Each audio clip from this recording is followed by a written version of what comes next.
ஸ்ரீ ரேவா காண்டம் 10ஆம் அத்தியாயம். நர்மதை நதியில் நீராடுவதன் பலன்கள்.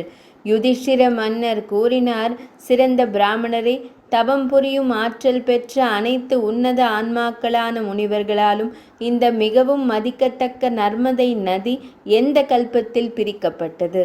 சொற்பொழிவாளர்களில் சிறந்தவர்களே, இதை விரிவாக எடுத்துரைப்பீராக.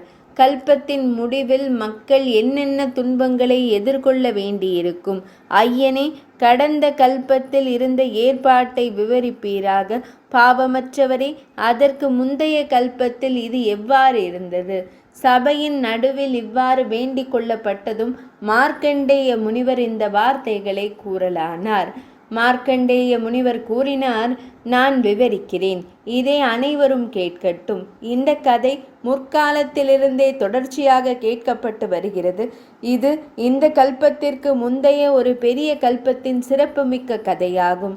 அப்போது காலன் அழிவின் கடவுள் பயங்கரமானவனாகவும் கோரமானவனாகவும் இருந்து உலகங்களை அழித்து கொண்டிருந்தான். அந்த மிகவும் பயங்கரமான சூழ்நிலையிலும் இந்த நதி அழியவில்லை. எனவே மகிழ்ந்த முனிவர்களால் அவள் பிரிக்கப்பட்டாள். அந்த கதையை கேளுங்கள். பிரம்மதேவரின் 3 தினங்களில் யுகம் முடிவிற்கு வரவிருந்த போது பிரம்மதேவரின் மானச புத்திரர்களான, அதாவது பிரம்மதேவரின் மனதிலிருந்து தோன்றியவர்களான, பிரம்மதேவரை போன்று சிறந்தவர்களான சனகர் மற்றும் பிற உன்னத ஆன்மாக்களும் வைமானிக கணங்கள் என்று அழைக்கப்பட்டவர்களும் விமானங்களில் சஞ்சரிக்கும் மக்கள் குழுக்கள், திசைகளின் காவலர்களான யமன், தேவேந்திரன், வருணன் மற்றும் பிறரும், இவர்கள் அனைவரும் காலனுக்காக காத்திருந்தனர். அவர்கள் உலகின் நிகழ்வுகளில் ஆர்வம் கொண்டிருந்தனர். பின்னர் கல்பம் முடிவுக்கு வந்தபோது யுகத்தின் தன்மைக்கு ஏற்ப அனைவரின் ஆயுட்காலமும் முடிவிற்கு வருகிறது என்ற சிறந்த அறிவை அவர்கள் பெற்றனர். பின்னர் அவர்கள் பூர்லோகத்தை விட்டு புவலோகத்திற்கு வந்தனர். பின்னர் அவர்கள் படிப்படியாக சுவர்லோகம், மகர்லோகம், ஜனலோகம் மற்றும் தபோலோகங்களுக்கு சென்றனர். மற்ற எல்லா லோகங்களுக்கும் பிறகு அவர்கள் சிறந்த சத்திய லோகத்தை அடைந்தனர். 1000 யுகங்கள் நீடித்த ஒரு காலகட்டத்திற்கு பிரபஞ்சம் மீண்டும் படைக்கப்படும் வரை அவர்கள் தங்கள் புதல்வர்கள் மற்றும் பேரன்களுடன் சத்திய லோகத்தில் தங்கியிருந்தனர். கல்பத்தின் தொடக்கத்தில் இல்லாத பிரம்மதேவரின் புதல்வர்கள் 3 உலகங்களையும் விட்டு எந்த ஆதாரமும் இல்லாமல் நிலைத்திருந்தனர். அவர்களுடன் இருந்த பிராமணர்களும் முனிவர்களும் யக்ஷர்கள், ராட்சசர்கள், பிசாசுகள், மற்ற விமான கணங்கள், மிகவும் மதிக்கத்தக்க முனிவர்கள், பல்வேறு வர்ணங்களை சேர்ந்தவர்கள். இவர்கள் அனைவரும் பூமியின் மேற்பரப்பில் வசிப்பவர்களுடன் இணைந்து துன்பத்திற்கு ஆளானார்கள். 100 ஆண்டுகள் நீடித்த ஒரு பெரும் வறட்சி அவர்களை தாக்கியது. அது மிகவும் பயங்கரமானதாக இருந்தது. உலகங்களை அழித்தது. மரங்களையும் கொடிகளையும் கூட அழியச் செய்தது. அது 3 உலகங்களிலும் பெரும் கொந்தளிப்பை ஏற்படுத்தி 7 கடல்களையும் வற்றச் செய்தது. மக்கள் அனைவரும் பசியால் வாடினர். அவர்கள் 10 திசைகளிலும் அலைந்து திரியத் தொடங்கினர். தங்கள் பரிதாபகரமான நிலையில் அவர்கள் பழங்கள், வேர்கள் மற்றும் கிழங்குகளை உண்டு உயிர் வாழ்ந்தனர். ஆறுகள், கிணறுகள், கடல்கள் மற்றும் புண்ணிய தீர்த்தங்களும் நாடப்பட்டன. இவை அனைத்தும், கடல்கள் மற்றும் ஆறுகள் அனைத்தும் வற்றின. அப்போது உள்ளார்ந்த வலிமை மிகவும் குறைந்த உயிரினங்கள் அதிக அளவு நீர் கிடைக்காததால் முதலில் அழிந்து போயின. ஆறுகளும் கடல்களும் அழிந்த போது குருக்ஷேத்திரத்தில் வாழ்ந்த 60,000 முனிவர்கள், வைகானச பிராமணர்கள் தந்தங்களால் தானியங்களை கடித்து அவற்றையே தங்கள் உலக்கோலாக பயன்படுத்திய தந்தோலுகலிகள், இமாச்சலத்தில் இரகசிய குகைகளில் வாழ்ந்த முனிவர்கள், பசி மற்றும் தாகத்தால் துன்புற்ற இந்த முனிவர்கள் அனைவரும் என்னை அணுகினர். அனைவரும் கரங்களை வணக்கத்துடன் கூப்பி, மகா முனிவரே, நாங்கள் மிகுந்த துயரத்தில் இருக்கிறோம். பிராமணரே, ஆறுகள், கடல்கள் மற்றும் மலைகள் அடங்கிய இந்த முழு பிரபஞ்சமும் முற்றிலும் வறண்டு விட்டது. காலம் மாறும் வரை நாங்கள் அனைவரும் எங்கு செல்வோம்? சிறந்த பிராமணரே, நீங்கள் நீண்ட ஆயுள் பெற்றவர். யுகத்தின் முடிவிலும் கூட நீங்கள் மரணமடையவில்லை. கடந்த காலம், எதிர்காலம் மற்றும் நிகழ்காலம் அனைத்தும் உங்கள் இதயத்தில் நினைவில் பதிந்துள்ளது. எனவே நீங்கள் எல்லாவற்றையும் அறிந்தவர். மகா புண்ணிய செயல்களை செய்யும் பிராமணரே, எங்களுக்கு சொல்லுங்கள். நல் விரதங்களை உடைய மிகவும் மதிக்கத்தக்க முனிவரே, நாங்கள் இன்னும் எவ்வளவு காலம் இவ்வாறு கழிக்க வேண்டும்? வறட்சியால் பீடிக்கப்பட்டு அசையும் மற்றும் அசையா உயிரினங்கள் அனைத்தும் துன்புறுகின்றன. மிகவும் மதிக்கத்தக்கவரே, எங்களை முழுமையான அழிவிலிருந்து காப்பாற்றுங்கள் என்று கூறினர். அதன் பிறகு நான் மனதிற்குள் சிந்தித்து அந்த பிராமணர்களை தூண்டும் விதமாக இவ்வாறு கூறினேன்: நீங்கள் அனைவரும் உங்கள் மனைவி மற்றும் மகன்களுடன் இந்த குருக்ஷேத்திரத்தை விட்டு செல்லுங்கள். இந்த வடக்கு திசையை விட்டுவிட்டு நாம் சிறந்த தெற்கு பகுதிக்கு செல்வோம். நகரங்கள், கிராமங்கள் மற்றும் இடையர் குடியிருப்புகள் நிறைந்ததும் பெருநகரங்களால் அழகுபடுத்தப்பட்டதுமான பல சித்தர்களால் நாடப்படும் நர்மதை நதிக்கரைக்கு செல்வோம். ருத்ரனின் அங்கங்களிலிருந்து பிறந்ததும் எல்லா பாவங்களையும் அளிக்கும் தன்மை உடையதும் நெக்ரோத மரங்களால் சூழப்பட்டதுமான மிகுந்த புண்ணியம் தரும் அந்த நதியை காண்போம். அவளது நீரில் அலைகளும் சுழல்களும் உள்ளன. அதில் தவளைகளும் மீன்களும் நிறைந்துள்ளன. பலவிதமான பறவைகளின் கீச்சொலிகள் எதிரொலிக்கின்றன. கோடிக்கணக்கான முனிவர்கள் அவளை நாடுகின்றனர். மகேஸ்வர பக்தர்கள், சாங்கியர்கள் மற்றும் சித்தர்களால் அவள் பேரன்புடன் வணங்கப்படுகிறாள். வறட்சியை குறித்து நாங்கள் அஞ்சுகிறோம், ஆனால் அவளது இரு கரைகளிலும் நாங்கள் சிரமமின்றி எங்கள் ஆசிரமங்களை கட்டிக்கொள்வோம். நாங்கள் புனித சடங்குகளை வெற்றிகரமாக செய்ய இயலும். இவ்வாறு கூறப்பட்டதும் அவர்கள் தங்கள் சீடர்களுடன் நர்மதை நதிக்கரைக்கு வந்தனர். அவர்கள் எங்கிருந்தும் எந்த அச்சமும் இன்றி அங்கு குடியேறினர். அவர்கள் ஒரு கல்பத்தின் தொடக்கத்தில் ஏற்படும் பொதுவான துன்பங்களை நினைவு கூர்ந்தனர். அவர்கள் கலியுகத்தின் தொடக்கத்திலேயே நர்மதை நதிக்கரைக்கு வந்தனர். பின்னர் 100 தேவ ஆண்டுகள் முழுவதுமாக அவர்கள் ரேவா நதிக்கரையில் தங்கினர். மன்னரே, 30,000 மனித ஆண்டுகள் காலம் முனிவர்கள் அங்கு தங்கியிருந்த அந்த அற்புதத்தை நான் கண்டேன்.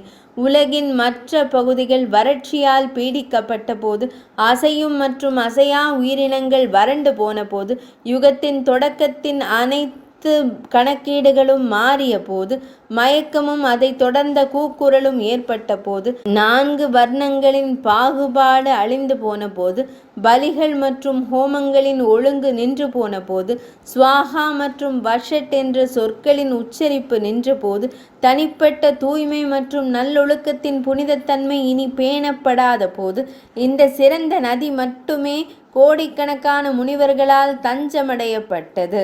மன்னரே, 3 உலகங்களிலும் இந்த நதியைப் போல அழகிய நதி வேறெதுவும் இல்லை. புண்ணிய நீர் கொண்ட இந்த பிரதேசம் தேவேந்திரனின் அமராவதி நகரத்தை போல பிரகாசித்தது. தெய்வீக நதியான நர்மதை ஸ்வர்க்கத்தில் உள்ள கங்கையை போல பிரகாசித்தது.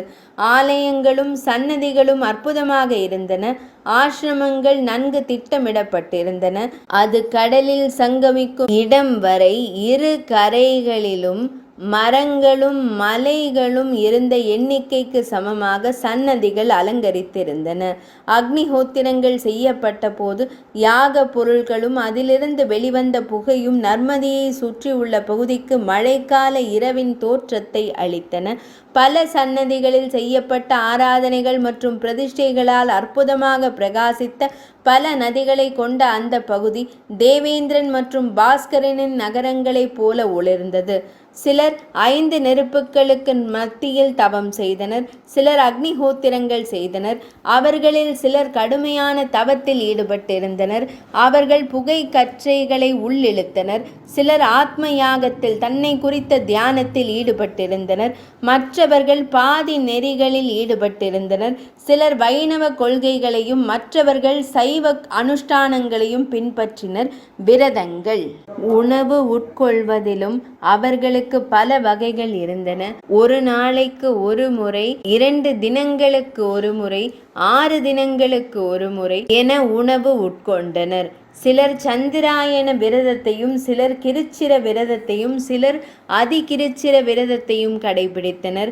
இவ்வாறு அவர்கள் நர்மதை நதிக்கரையில் விரிவாக பயிற்சி செய்யப்பட்ட இந்த மற்றும் இது போன்ற பலவிதமான தவங்களின் மூலம் சிவபெருமானையும் கேசவனையும் வழிபட்டனர். அவர்கள் அந்த பரம்பொருளை ஒரே வடிவமாகவோ அல்லது வெவ்வேறு வடிவங்களிலோ வழிபட்டனர். மிகவும் கொடிய கலியுகத்தில் அவர்கள் சிறந்த சித்தியை அடைந்தனர். ஈசனார் வெவ்வேறு பக்தர்களின் பக்திக்கு ஏற்பவும் அறிவின் அளவிற்கு ஏற்பவும் பக்தியுடன் வணங்கப்பட்ட தெய்வத்தின் அம்சத்திற்கு ஏற்பவும் அவர்களுக்கு சித்திகளை வழங்கினார். தங்கள் இயல்பான உந்துதலுக்கு ஏற்ப அவர்கள் சித்தியை அடைந்து தெய்வத்துடன் ஒன்றிணைந்தனர். வெவ்வேறு தெய்வங்களை சரணடையும் மக்கள் சம்சார கடலில் உழல்கிறார்கள். அவர்கள் ஈசனாராகிய பெரிய மரத்தை விட்டுவிட்டு அதன் கிளைகளை பற்றி கொள்பவர்கள். அவர்கள் மீண்டும் உலகிற்கு வந்து அடிக்கடி பிறக்கிறார்கள். 4 யுகங்களின் போக்கில் அவர்கள் தேவர்கள், அசையா பொருள்கள் போன்ற பல்வேறு வகையான பிறவிகளில் தொடர்ச்சியாக அலைகிறார்கள். மறுபிறவி ஸ்வர்க்கத்திற்கு செல்வது, பின்னர் கொடிய ரௌரவ நரகத்திற்கு செல்வது, அதுவே அவர்களின் விதியாக இருக்கும். மறுபுறம் நர்மதை நதிக்கரையில் பக்தி ஸ்ரத்தையுடன் பவ பெருமானை ஈசனாரை வழிபடுபவர்கள் மீண்டும் பிறப்பதில்லை. தங்கள் இறப்பு வரை வழிபட்டவர்களில் சிலர் மிக உயர்ந்த இலக்கை அடைந்தனர். சிலர் 12 ஆண்டுகளில், மற்ற துறவிகள் 6 ஆண்டுகளில், சிலர் 3 ஆண்டுகளில், சிலர் ஒரே ஆண்டில், சிலர் 6 மாதங்களிலும், மற்றவர்கள் 3 மாதங்களிலும் சித்தர்களாகி உள்ளனர். இந்த முனிவர்கள் பரம்பொருளையும் பெரும் புகழ்பெற்ற நர்மதை நதியையும் சரணடைந்தனர். சம்சாரத்தின் அனைத்து குறைகளையும் நீக்கிய பிறகு அவர்கள் நித்திய பிரம்மத்தை அடைந்தனர். இவ்வாறு கலியுகத்தில் நூற்றுக்கணக்கான, ஆயிரக்கணக்கான முனிவர்கள் நர்மதை நதிக்கரையை சரணடைந்து ருத்ரனாருடன் ஒன்றிணைந்துள்ளனர். நர்மதை நதிக்கரையை சரணடைந்து சைவ விரதத்தை அனுஷ்டிக்க முயற்சிக்கும் அந்த பிராமணர்கள் ஒரு நாளைக்கு 3 முறை பக்தி ஸ்ரத்தையுடன் புனித நீராடி இறைவனை வழிபட்டு சிவனாரை அடைகிறார்கள். அல்லது தியானங்கள், வழிபாடுகள், ஜபங்கள் மற்றும் மகா விரதங்களுடன் நாராயணரை தொடர்ந்து தியானிப்பவர்கள், நினைப்பவர்கள் கடலை கடக்கிறார்கள். ராயை போல சம்சார சாகரத்தின் மறுகரைக்கு செல்ல தங்கள் வெண்மையான சிறகுகளை நன்கு சுத்தம் செய்த அன்னங்களைப் போல. இதுவே உண்மை, இதுவே உண்மை, மீண்டும் கூறுகிறேன், இதுவே உண்மை. கரங்களை உயர்த்தி இது பிரகடனம் செய்யப்படுகிறது. நாராயணரை எப்போதும் தியானிக்க வேண்டும் என்று மிகச் சிறப்பாக முடிவு செய்யப்பட்டு உறுதி செய்யப்படுகிறது. அரசனே, எவன் தன் புலன்களை அடக்கி ரேவா நதிக்கரையில் 1 மாதம் அல்லது 15 தினங்கள் தங்கி ஹரனை வழிபடுகிறானோ அவன் பெரும் மதிப்பிற்குரியவனாகிறான். அவன் பினாகம் ஏந்திய தேவர்களின் தலைவனுக்கு சமமானவனாகிறான். நர்மதை நதியின் நீரில் இறக்கும் புழுக்கள், பூச்சிகள் மற்றும் எறும்புகள் கூட தங்கள் தெய்வீக வடிவங்களை பெறுகின்றன. அவை 100 ஆண்டுகள் வாழ்ந்து புண்ணிய சடங்குகளில் ஈடுபட்டுள்ள உன்னத குடும்பங்களில் பிறக்கின்றன. பேரலைகளாலும் வேகமான நீரோட்டங்களாலும் வேர்கள் அரிக்கப்பட்டு உரிய காலத்தில் கீழே விழும் மரங்கள் நர்மதை நீரின் மூலம் தங்கள் பாவங்களை அழிக்கின்றன. அவை பேரொளியுடன் பிரகாசித்து சொர்க்கம் செல்கின்றன. எந்தவித பற்றுதல்களோ அல்லது தீவிர ஆசைகளோ இல்லாத அறிவற்றவர்கள், செவித்திறனற்றவர்கள் மற்றும் ஊமைகள் அல்லது பொருட்களை தீவிரமாக விரும்புபவர்கள் கூட ரேவா நதிக்கரையில் இறக்கும் போது ஸ்வர்க்கம் செல்கிறார்கள்.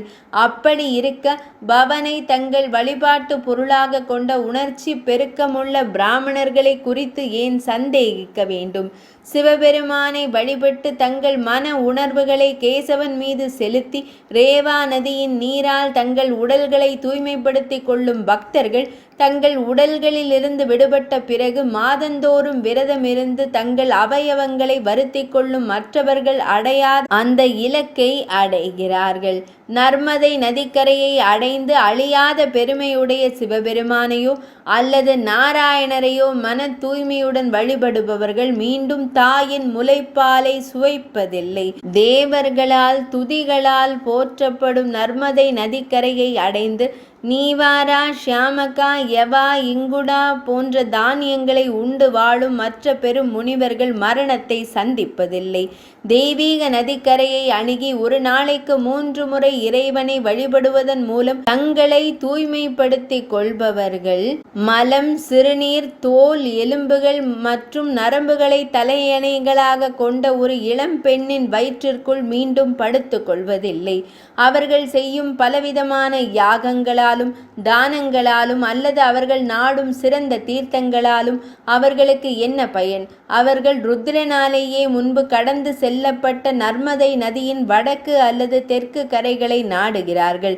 ருத்ரனாரின் உடலிலிருந்து தோன்றி சொர்க்கத்திற்கு செல்லும் படிக்கட்டு போல செயல்படும் ரேவா நதியை நாடாத மனிதர்கள் ஏமாற்றப்பட்டவர்கள், முடவர்கள், மந்தமானவர்கள் மற்றும் குருடர்கள் ஆவர். அவர்கள் மிருகங்களுக்கு சமமானவர்கள்.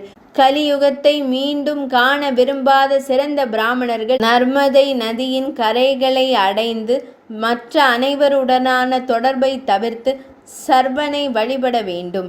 எண்ணற்ற தடைகளால் சூழப்பட்டிருந்தாலும் நர்மதை நதியின் கரைகளை விட்டு விலகாதவர்கள் போற்றுதலுக்குரியவர்கள். அவர்கள் எல்லா மக்களாலும் வணங்கப்பட வேண்டும்.